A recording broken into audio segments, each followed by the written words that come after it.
Southeast Asian leaders have condemned Myanmar's efforts to achieve peace in the country as, quote, substantially inadequate. In an ASEAN Summit statement on Myanmar, the Bloc's leaders demanded the country's military government take steps to implement the so-called five-point consensus, or this to achieve an end to the civil war. The Bloc also urged all parties in Myanmar to de-escalate violence and cease the targeting of civilians. Southeast Asian leaders have been pushing for wider efforts to resolve the crisis, including proposing a plan to cooperate more with neighbouring states and the United Nations. But a solution remains elusive. The 10-member bloc has been unable to push through resolutions on other difficult regional issues. This includes turning down the temperature in the South China Sea. ASEAN Secretary-General Kao Kim Hoon, however, insists the bloc has been a stabilising force in the region. We should not expect a quick fix to the ongoing complex issue of Myanmar.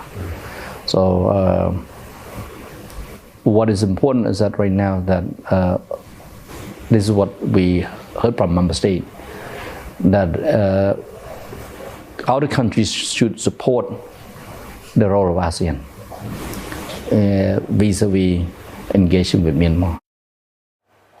And for more, CNA's Leong Wai Kit joins us live from Vientiane. Wai Kit, of course, Myanmar not the only item on the agenda, the South China Sea as well. Now, we heard the statement from Myanmar. Now, that one has been published accusing the government of being inadequate in its progress towards the peace plan. What else has been released so far, both in the statement and in the draft statement that you might have had you might be privy to prior to this? Right, Wei Su, let's start with Myanmar, which you just talked about. You quoted ASEAN leaders saying that Myanmar was substantially inadequate in rolling out these peace plans. But some camps, some quarters might also slam ASEAN for not doing enough on Myanmar. They may look at the statement that was just published earlier today and say, wait a minute, this statement compared to the statement that they made last year when they reviewed and decided on Myanmar is a lot less harsh. For instance, the one last year, it had singled out Myanmar armed forces as the key actor for violence. It has urged, the leaders have urged the Myanmar armed forces to stop attacking civilians in places like churches, monasteries, hospitals, schools and markets. So if you look at this statement, it is not as specific, but we must also put this statement into context.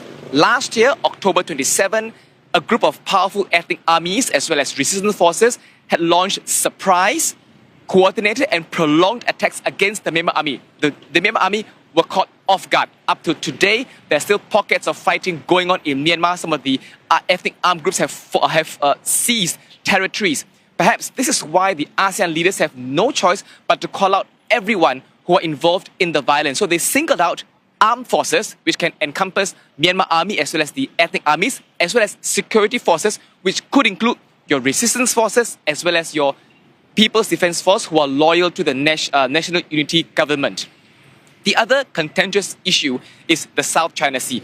Even before the ASEAN leaders gather here in Vientiane, we've already seen headlines such as Vietnam accusing China of brutal behaviour on the disputed waters. The Philippines has been a very vocal critic against China on the disputed waters. In fact, President Marcos was quoted as telling his peers to not turn a blind eye on coercive illegal actions by external powers. Yet, leaked documents shown to me where South China Sea is concerned, the paragraph that is phrased there looks like it's watered down. Because if you compare that of last year, now last year had a very specific phrase where they talked about serious incidents on the disputed waters that could put people's lives at risk. This time around, the leaked document that is set to be published at the end of the meeting in Vientiane, the paragraph on South China Sea, like I said, is more watered down. In fact, it has repeated points that talk about asking parties to abide by the law, to promote mutual trust and confidence, and to exercise self-restraint.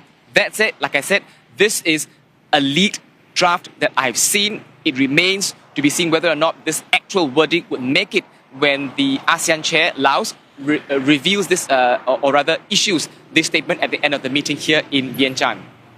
Thanks, Leong Wai Kit, reporting there on statements that have been published by ASEAN and draft statements that we will see the final shape of when they are in fact released. Thanks for that, Leong Wai Kit reporting live from Vientiane for us.